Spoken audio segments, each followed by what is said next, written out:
সারাটা জীবন সন্তানের জন্য, সন্তানের ভবিষ্যতের জন্য নিজেকে অন্ধকারে ফেলে দিয়েছো। দেখতে দেখতে দেখতে দেখতে জুলুম করতে করতে তোমার কবরের সময় হয়ে গেল, ঠিক কিনা বলেন? কবরের যখন সময় হয়ে গেল, তুমি মৃত্যুবরণ করে ফেললে। মৃত্যুবরণ করার পরে তোমার ঠিকানা হয়ে গেল কবর। এই জন্য আমার রাসূল বলে দিয়েছেন, আল কবরু রওজাতুম মির রিয়াদিল জান্নাতি আও হুফরাতুম মিন হুফারিন নার। আমার রাসূল বলে দিয়েছেন, কবরটা জান্নাতের একটা বাগান হবে, জাহান্নামে একটা গর্ত হবে। জোরে জোরে বলেন না নাউজুবিল্লাহ। ও বন্ধু, কবরে যখন যাবে, কবরের রূপ হবে বন্ধু তিনটা। একটা হলো মুনাফিকের রূপ, আরেকটা হলো বেঈমান কাফিরের রূপ, আরেকটা হলো মুমিন মুত্তাকিনের রূপ। ও বন্ধু, ছোট্ট করে বলে দেই রে, বেঈমান কাফেররা যখন কবরে যাবে তাদের জন্য অনন্তকাল জাহান্নাম। তবে কবর সম্পর্কে রাসূল বলে দিয়েছেন, বেঈমান কাফেরের কবরে কমপক্ষে ৯৯টা সাপ থাকবে রে। কবরে যাওয়ার পরে প্রশ্ন করবে, তারা বলবে লা আদরি, কিছুই জানি না। প্রশ্ন করা হবে লা আদরি, জানি না। আবার প্রশ্ন করা হবে লা আদরি, জানি না। তাদের সাজা কবর থেকে শুরু হয়ে যাবে। কবরের মধ্যে যখন বন্ধু চলে যাবে গো, কমপক্ষে ৯৯টা সাপ কন্টিনিউ তাদেরকে সফল মারবে। এত বিষাক্ত থাকবে সাপগুলো। পৃথিবীর দিকে একটা সাপ যদি চোখ মুখ বের করে নিঃশ্বাস ফেলায়, পৃথিবী বিষাক্ত হয়ে যাবে। জোরে জোরে বলেন না নাউজুবিল্লাহ। বলে হুজুর বেঈমানের কাছে কেন আসলেন? আমার কবর হাসরের ভয়াবহতা নিয়ে আলোচনা। বন্ধু, আমি আপনাদেরকে বলে দিতে চাই, এখনকার ছেলেরা, এখনকার মেয়েরা, মুরব্বী বাবারা ছাড়া রে, মধ্যবয়সী মানুষগুলো ছাড়া, এখনকার বর্তমানে ম্যাক্সিমাম ইয়াং জেনারেশন বেঈমান কাফিরকে ফলো করে পথ চলে, ঠিক কিনা বাবা? আমি আপনাদেরকে বলে দেই বন্ধু, চুল কাটার স্টাইল ইহুদিদের স্টাইল, দাড়ি রাখার স্টাইল ইহুদিদের স্টাইল। বিশেষ করে পোশাক অত্যন্ত নোংরা পোশাক। আল্লাহর কাছে সবচেয়ে পছন্দের পোশাক হলো লিবাসুত তাকওয়া, যালিকা খায়র। আল্লাহ 3 শ্রেণীর পোশাক দিয়েছে আদম সন্তানকে। এর মধ্যে সবচেয়ে গুরুত্বপূর্ণ আল্লাহর পছন্দের পোশাক হলো তাকওয়ার পোশাক, যেটা উপর দিয়ে থাকবে নাভি বরাবর, নিচে দিয়ে থাকবে হাঁটুর নিচে, টাকনোর উপরে। আপনারা বলেন, এখনকার ছেলেরা যে জিন্স প্যান্ট পরে উপর দিয়ে লজ্জাস্থানটা ফাঁকা থাকে, নিচে দিক দিয়েও টাকনোর নিচে থাকে, ঠিক কিনা বলেন? আল্লাহ রাসূল বলেছেন, ও বন্ধু, তার ঠিকানা হবে জাহান্নাম। আমি আপনাদেরকে বলে দিতে চাই, এই কারণে বললাম, বেঈমান কাফেরকে ফলো করবা, তোমার ঠিকানা হয়ে যাবে জাহান্নাম। অত্যন্ত ভয়ঙ্কর, অত্যন্ত ভয়াবহ বন্ধু, যেটা বর্ণনা করে কোনোদিন শেষ করা যায় না। এই ভয়ঙ্কর আযাব তোমার জন্য বন্ধু অপেক্ষা করতেছে। আল্লাহ রাব্বুল আলামিন বলেছেন, ইন্নাল কাফিরিনা কানু লাকুম আদুওয়াম মুবিনা। আবার আল্লাহ বলে দিয়েছেন, দা হেরিটেক্স আর the eternal enemy of the believers. ঈমানদারদের প্রকাশ্য শত্রু হলো বেঈমান কাফেররা। প্রকাশ্য শত্রু আমি তোমাদেরকে জানিয়ে দিলাম। আজকের দিন থেকে যদি বেঈমান কাফেরকে ফলো করে তুমি পথ চলো, তোমার ঠিকানা হয়ে যাবে বন্ধু জাহান্নাম। বন্ধুরে আমার, বেঈমান কাফেরের কবর হয়ে গেল আযাব। এবার মুনাফিক, ওই মুনাফিককে যখন প্রশ্ন করা হবে, মুনাফিক সঠিক কোন উত্তর দিতে পারবে না। মুনাফিক উত্তরটা এমন ভাবে দেবে, ওমক যেমন মনে করতো নবীকে, আমিও ঠিক তেমন মনে করতাম, কারণ আমার নিজের সঠিক কোনো উত্তর সেই মুনাফিক দিতে পারবে না। জোরে জোরে কন্যা নাউজুবিল্লাহ। বন্ধুরে আমার দিকে তাকান, কথা বলবেন না বন্ধু। মুনাফিকের কবরে যখন যাবে, ও বন্ধু, তিনি উত্তরটা দিতে পারবে না। উত্তর যখন তিনি দিতে নারাজি পোষণ করবে, উত্তরটা সঠিক হবে না। তার কবরটাতে এমন ভয়ঙ্কর অবস্থা হবে, কবরের মাটি এমন ভাবে তাকে চারপাশ দিয়ে চাপা দিবে।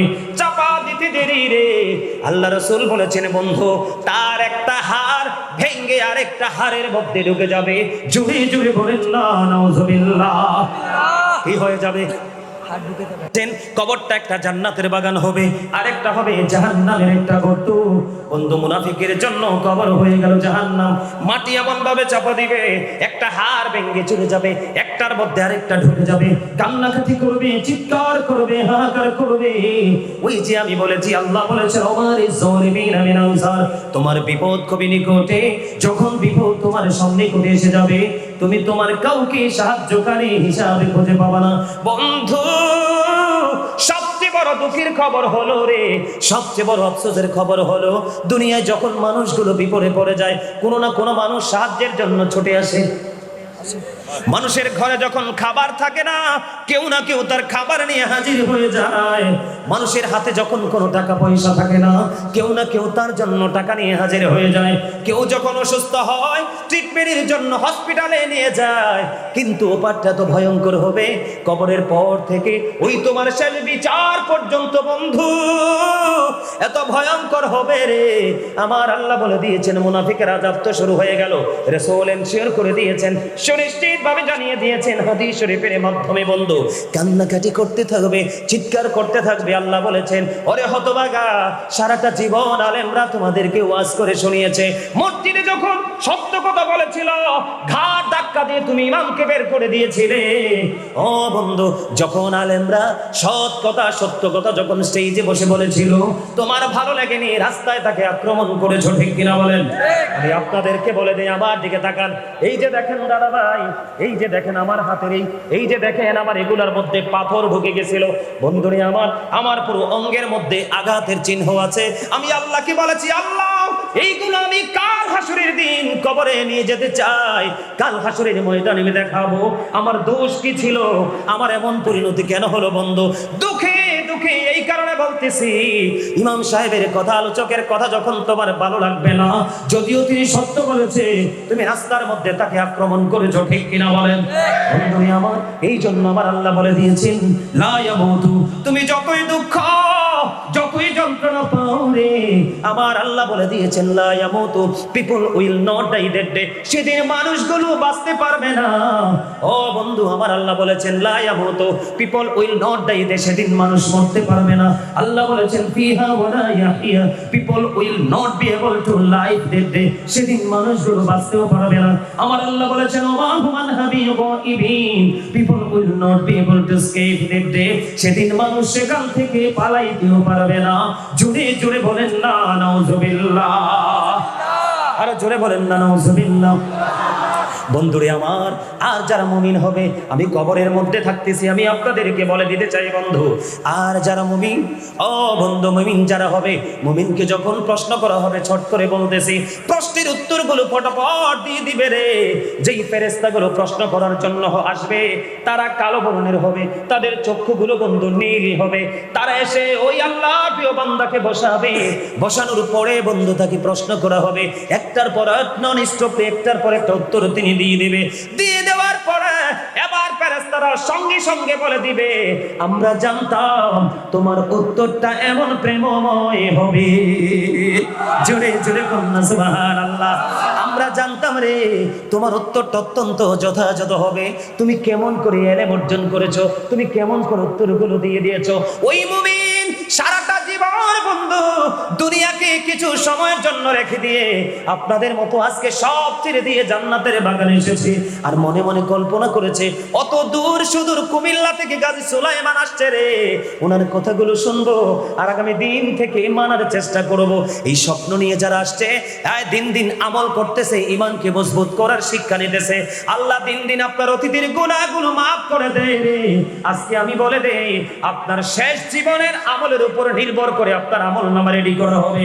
আপনি প্রথম জীবনে মনের অজান্তে অন্যায় করেছেন, অপরাধ করেছেন, কিন্তু শেষ জীবনে আল্লাহকে ভয় করতে করতে, কবর হাসরকে ভয় করতে করতে আপনি চলে গেলেন, আপনার অতীতের সব গুনাহ আমার আল্লাহ মাফ করে দিবে। জোরে জোরে কন্যা সুবহানাল্লাহ। বন্ধুরে আমার, এবার কি হলো, ফেরেশতারা প্রশ্ন করবে, তুমি কেমন করে তো সুন্দর উত্তর দিয়ে দিলে, তুমি এত চমৎকার ভাবে কেমন করে মেসেজটা দিয়ে দিলে রে। ওই ফেরেশতারা প্রশ্ন করার সঙ্গে সঙ্গে উত্তর দিয়ে দিবে, আমি আল্লাহর কিতাব পড়ে জানতে পেরেছি। সুবহানাল্লাহ। বন্ধুরে আমার, এবার কি হবে, ওই গায়েব থেকে আওয়াজ আসবে, গায়েব থেকে তো চমৎকার আওয়াজ আসবে রে। এবার গায়েব থেকে আওয়াজ আসবে, বলে দিবে তার কবরটাতে জান্নাতের বিছানা বিছায়া দাও। সুবহানাল্লাহ বলেন না? তার কবরটাকে জান্নাতের বিছানা বিছিয়ে দাও, নূরের আলোতে আলোকিত করে দাও। ও বন্ধু, নূরের আলোয় আলোকিত হয়ে যাবে। ও বন্ধু, সবচেয়ে মজার খবর হলো এইটা রে, কবরটা দৈর্ঘ্যে এবং প্রস্থে, আপনারা কি বলেন চট্টগ্রামের ভাষায়, দৈর্ঘ্যে এবং প্রস্থ, মানে আপনার লম্বাতে এবং পাতাল্লা বলেন, পাশে বলেন, যেটাই বলেন, যে যেই ভাষায় বলেন, এই দৈর্ঘ্যে এবং প্রস্থে ওই মুমিনের কবরটা 70 গুণ বন্ধু প্রশস্ত হয়ে যাবে। সুবহানাল্লাহ। দৈর্ঘ্যে এবং প্রস্থে 70 গুণ প্রশস্ত হবে ওই কবরখানা রে। ও বন্ধু, এবার কি করবে জানেননি? কত প্রেম দেখেন, মুমিনের বায়নার কোনো অভাব নাই, তার পুরস্কারেরও কোনো শেষ নাই। এবার আল্লাহর প্রিয় বান্দা, আল্লাহর প্রিয় মাহবুব বান্দা, মুত্তাকি বান্দা একটা ডাক দিয়ে বলবে, ও ফেরেশতারা রে, আমার একটা বার দুনিয়ায় ফিরে যেতে দাও না। সুবহানাল্লাহ বলেন না? কি বলবে? আমাকে একটা বার দুনিয়ায় ফিরে যেতে দাও। কেন গো, কেন গো? কয় আমার আপন স্বজন, সন্তানেরা, প্রিয়জনেরা কত কান্নাকাটি করে রে, তাদেরকে শুধু আমি একটুখানি বলে দিব যে আমি কবরে ভালো আছি, তোমরা টেনশন করো না। এবার ওই ফেরেশতারা একটা ডাক দিয়ে বলবে, বন্ধু, ও বন্ধু গো, ও চট্টগ্রাম বোয়ালখালীর আমার ভাই, আমার বাবারা, মা গো, আমি আমার বোনদেরকেও বলছি, হৃদয় করে শোনো। এবার ওই ফেরেশতারা ডাক দিয়ে বলবে, না না না, তুমি আর পৃথিবীতে এই মুহূর্তে ফিরে যেতে পারবা না। তাহলে আমি কি করব? কই তুমি নতুন বরের মতো ঘুমিয়ে যাও। জোরে জোরে করুন সুবহানাল্লাহ, আরে জোরে বলেন না সুবহানাল্লাহ। তুমি নতুন বরের মতো তুমি ঘুমিয়ে যাও, ওই পর্যন্ত তুমি ঘুমাবে যেই পর্যন্ত না তোমার প্রিয়জন তোমাকে না ডাকবে।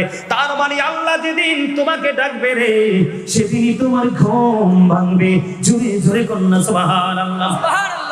বন্ধু, আল্লাহু আকবার, ইয়া রাসূলুল্লাহ,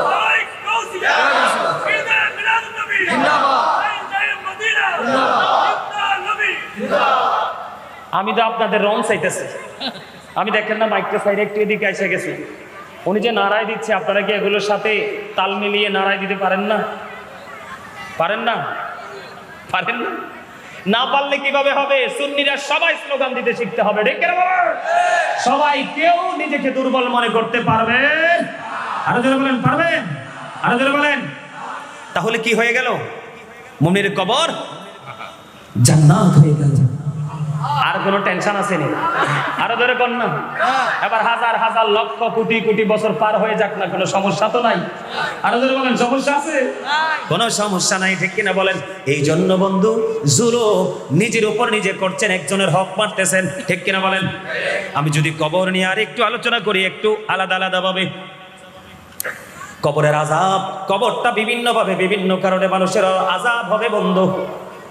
আমাদের মধ্যে অনেকে আছে, প্রস্রাব করার পরে হুট করে পানি খরচ করে মসজিদে চলে যায়, আছে না নাই? আজকে আমি আপনাদের সবাইকে বলে দেই বন্ধু, পুরুষের প্রস্রাব করার পরে তো দ্রুত বন্ধু ক্লিয়ার হয় না, একটু সময় লাগে।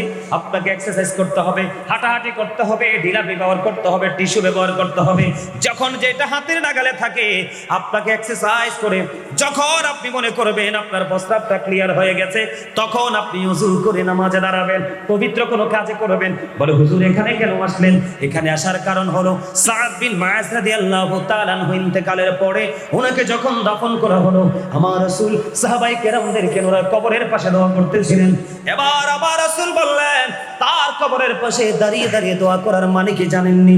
তার মানে হলো সাদ বিন মুআজ এমন একজন আল্লাহওয়ালা ছিল, সে এত বেশি আমলী ছিল, এত শক্ত ঈমানদার ছিল, তার ইন্তেকালের পরে 70,000 ফেরেশতা তার জানাজায় অংশগ্রহণ করেছে। আর জোরে বলেন না সুবহানাল্লাহ। তারপরেও রাসূল বলতেছে তার কবরে আযাব হবে, এই জন্য নবীজি দোয়া করতেছেন যেন তার কবরে আযাব না হয়। আমার নবীজিকে প্রশ্ন করা হলো, ইয়া রাসূলুল্লাহ, ইয়া হাবিবাল্লাহ, নবী গো, ও গো প্রাণের নবী, এত আমল করলো, ঈমানে তো মজবুত ছিল, কিন্তু তারপরেও তার আযাব হবে, এই সংখ্যা আপনার মধ্যে কেন গো নবী? আমার রাসূল বলে দিলেন, তিনি প্রস্রাব করার পরে ভালো করে পবিত্র হতো না। নাউজুবিল্লাহ বলেন না, কেন? আরো জোরে, আরো জোরে। মিফতাহুল জান্নাতি সালাহ ওয়া মিফতাহুস সালাতি তুহুর। নামাজ হলো জান্নাতের চাবি, আর নামাজের চাবি হলো পবিত্রতা। আপনি নামাজ পড়বেন, ইবাদত করবেন, সবই করবেন, তবে পবিত্রতা ঠিক না থাকলে আপনি নামাজ পড়েও ঠিকানা হবে জাহান্নাম, ঠিক কিনা বলেন? কবর কিন্তু সোজা জিনিস না, কবর অত্যন্ত ভয়ঙ্কর জিনিস। এই কবর নিয়ে আপনাকে কি হতে হবে? সেনসিটিভ হতে হবে, না হয় আপনার আমার উপায় নাই। আছে? আরো জ্বলবেন, আছে? বন্ধুরে আমার, পরকাল নিয়ে যদি কথা বলে, বর্তমানে বাংলাদেশের সবচেয়ে বেশি ভয়ঙ্কর যে তথ্য চলছে, ভয়ঙ্কর যে বিপদ চলতেছে, সুদের প্রভাব। দাদা ভাই আসেনি? বলখালিতে আসেনি? আমার এনেও আছে। আই তো মনে করছি কুমিল্লার মানুষই শুধু সুদের খবর জানে, চট্টগ্রামের তারা সুদের খবর জানে। আল্লাহ রে আল্লাহ, নাউজুবিল্লাহ কোন আরো জোরে আরেকটু মহব্বতে। সুদ কি খাওয়া হালাল না হারাম? আরো জোরে বলেন। মসজিদে পড়লে আজান সবার আগে যায়, নামাজ শেষে বাইরে এসে সুদের টাকা খায়। আপনি বুঝেন না? যেতে সুদ খায় তে বড় টুপি দামি টুপি পরে, ঈদের নামাজে সবার আগে যায়, জুমার মসজিদে সবার আগে যায়, ঠিক না বলেন? ও মনে ধরলি নামাজে পড়লি নামাজে সারা জীবন ভর নামাজ হইল না রে তোর নামাজের লইলি না খবর, ঠিক না বেঠিক? বলে বন্ধু কেন বললেন? আমার রাসূল যখন বন্ধু মেরাজে গেলেন, জান্নাত দেখলেন, জাহান্নাম দেখলেন, জাহান্নামের দিকে নজর দিয়ে চাইয়া দেখলো গো, এক একটা মানুষের পেট এক একটা ঘরের মতো বড় বড়। এবার জিবরাইলকে প্রশ্ন করলেন, ও ভাই জিবরাইল, এরা কারা রে, এদের এই দশা কেন? এবার জিবরাইল ডেকে ডেকে বললেন, ইয়া রাসূলুল্লাহ, ইয়া হাবিবাল্লাহ, নবী গো, এগুলো হলো আপনার পৃথিবী লোভী নামদারি উম্মত, সারাটা জীবন শুধু মানুষের রক্ত চষে নিয়েছে, সুদ খেয়েছে, ঘুষ খেয়েছে। আমার রাসূল বন্ধু জানিয়ে দিলেন, ওরে জিবরাইল, আমি দেখতে পাইতেছি তার পেটটার মধ্যে শুধু সাপ আর বিচ্ছু রে। সাপ আর বিচ্ছুর চরিত্র কি? কথা বলেন না কেন? কিন্তু দুঃখজনক হলেও সত্য, বাঁচার সুযোগ নাই, মরার সুযোগ নাই, পালিয়ে যাওয়ার সুযোগ নাই, আছে না নাই? আমাদের দেশে আরেকটা বাহিনী আছে বন্ধু, লাঠিয়াল বাহিনী, ঠিক কিনা বলেন? ও বন্ধু, লিডার থাকে এসি রুমের মধ্যে, আছে না নাই? কথা বলেন না কেন? লিডার থাকে এসি রুমের মধ্যে, আর গেরিলা বাহিনী নামিয়ে দেয় মাঠে, লোকাল ফেজে, লোকাল বন্ধু সোশ্যাল পলিটিক্স করার জন্য। কথা বলেন না কেন? এখন বন্ধু, আপনার বাড়ি, আপনার জায়গা, আপনার জমিটা দখল হয়েছে, কোনো ভূমিদস্যুর নজরে পড়েছে, এখন সে তো এসে বাইর হতে পারবে না, সে বন্ধু লাঠিয়াল বাহিনী লাগিয়ে দিল রে। ওই লাঠিয়াল বাহিনী আপনার জায়গাটা বন্ধু দখল করে নিয়ে গেল।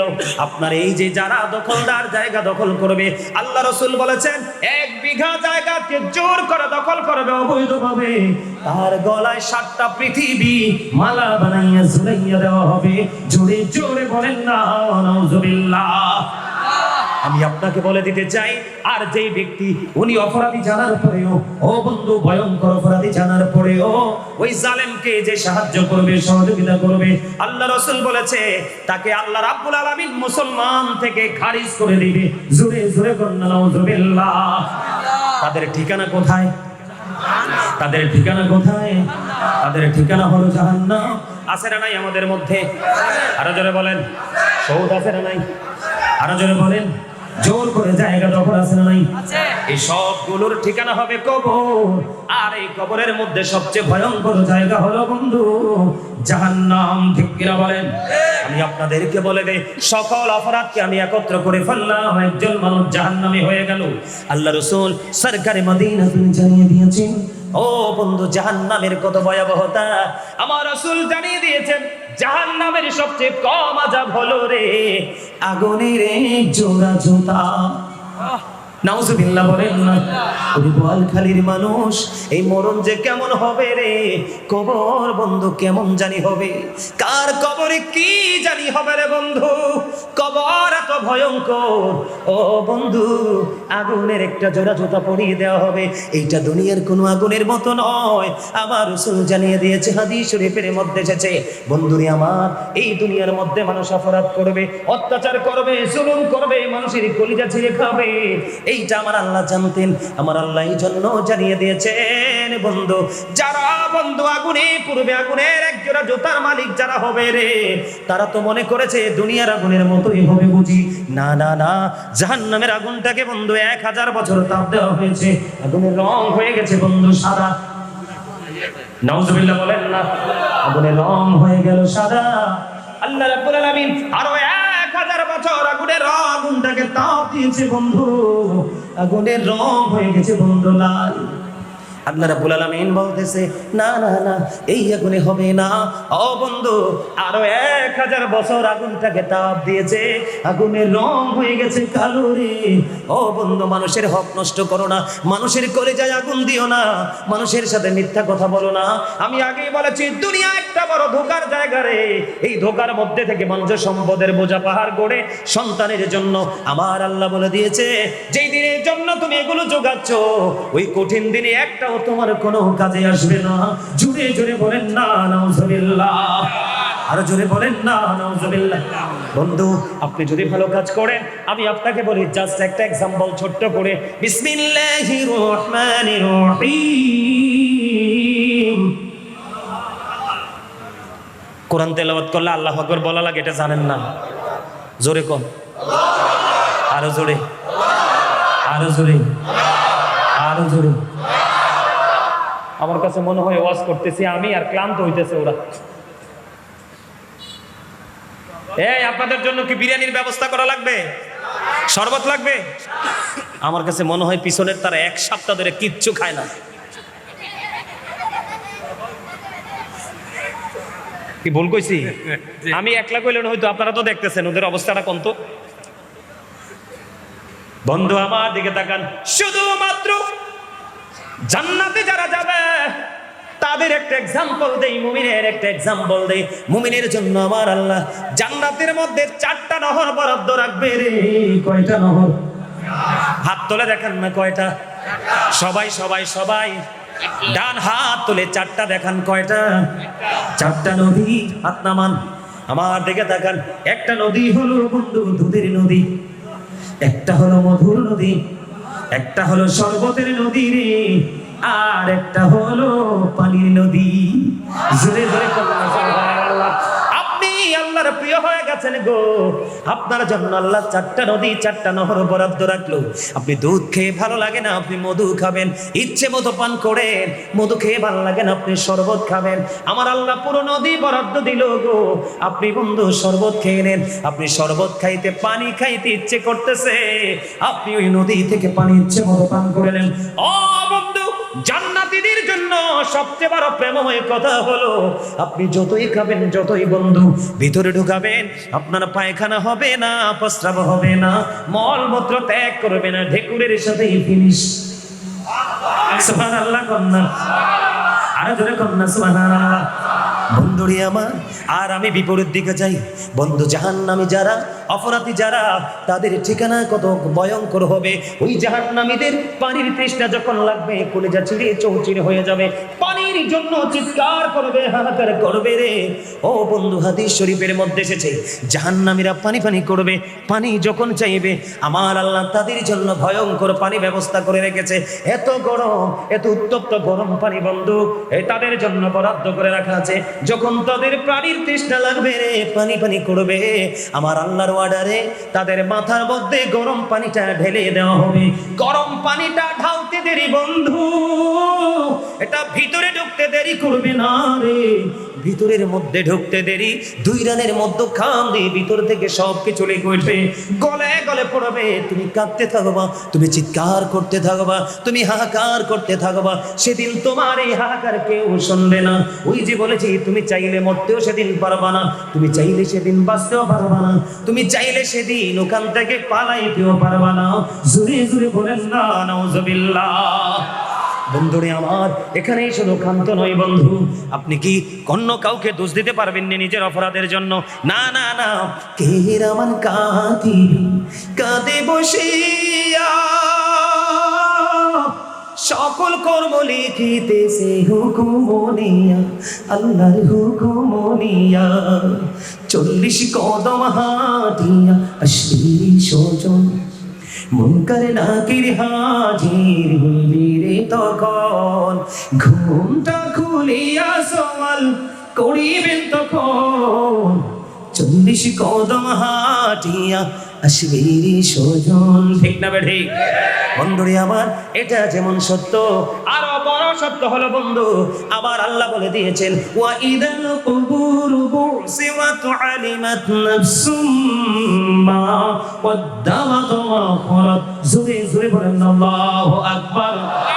কবরটা যখন ওপেনিং করা হবে, কবরটা যখন উন্মুক্ত করা হবে, আপনার জীবনে কি করেছেন আর কি করেননি প্র্যাকটিক্যালি সব আপনি আমি দেখতে পাবো, জানতে পারবো। ঠিক কিনা বলেন? তাহলে দোষটা দিবেন কার? দোষ দেওয়ার কোনো সুযোগ আছে নি দাদা ভাই? কাউকে কোনো নেগেটিভ কমেন্টস করার কোনো সুযোগ আছে নি? সারা জীবন হুজুররা মসজিদের মিম্বরে দাঁড়িয়ে দাঁড়িয়ে তোমাদেরকে কত সুন্দর করে বলেছে, শোনোনি ও বন্ধু, তুমি চাইলেও কিন্তু সেদিন কাঙ্ক্ষিত জিনিস পাবা না, যেইটা পাবা সেটাই অভিশপ্ত। ও বন্ধু, অন্যায় করতে করতে কবরে গেছো, কবর থেকে ওই হাসর পর্যন্ত তোমার ভয়ঙ্করতা। এই পানিতেই শুধু ক্ষান্ত নয়, জাহান্নামীদের জন্য আরেকটা খাবার আমার আল্লাহ বরাদ্দ করে রেখেছে, যেটার নাম হলো বন্ধু জাক্কুম। নাম শুনছেন নি? হ্যাঁ, শুনছেন নি আপনারা? শুনেছেন? মাশাআল্লাহ। তাইলে আজকে শুনলে আরো বেশি ব্রেইনে কি হবে? শক্তভাবে বেঁধে যাবেন। ও বন্ধু, জাক্কুমটা তো বিষাক্ত হবে, এত ভয়ঙ্কর হবে। এই মুহূর্তে যদি আমার দিকে তাকান বন্ধু, এগুলো ছোট করে দেখার কোনো সুযোগ নাই রে, অত্যন্ত ভয়ঙ্কর তথ্য। এই মুহূর্তে যদি এই বোয়ালখালীর জমিনে একটা ফোঁটা জাক্কুম যদি বন্ধু পড়ে রে, বর্তমানে একটা ফোঁটা জাক্কুম যদি পড়ে, অত্যন্ত বিষাক্ত কাঁটাযুক্ত ভয়ঙ্কর ফল, এটা যদি পড়ে গোটা পৃথিবীর মাটি তাৎক্ষণিকভাবে বিষাক্ত হয়ে যাবে। কিয়ামত পর্যন্ত তুমি হাজার চেষ্টা করো, তুমি এই বাংলার জমিনে, পৃথিবীর জমিনে কোনো সবুজ শ্যামল শস্য ফলাতে পারবা না। জোরে জোরে কন্যা নাউজুবিল্লাহ।